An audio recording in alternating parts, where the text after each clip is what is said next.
Hi, in this video, I am going to show you how to install GCam 9.6 on your Xiaomi Mi A3.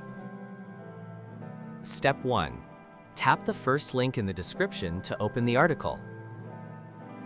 Step 2. Scroll to the download section and download the GCam APK file. Step 3. Follow the How to Install guide for step-by-step instructions. A video guide is also available. That's it. Don't forget to visit the article for complete instruction and APK file. Lastly, here's some GCam versus stock camera app comparison.